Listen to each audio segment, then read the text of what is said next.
Something's cooking. What's cooking? Engines. Just like Grandma used to make.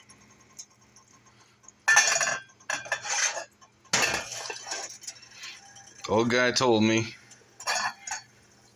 you cook a glow engine for 45 minutes. Pull out the glow head. If the head you can, take off everything you can, drop them in there, and cook that thing for 45 minutes. Then once it's done, you dry everything off, oil every single surface, and that thing will work free again. I've already done it. I'm just doing it again.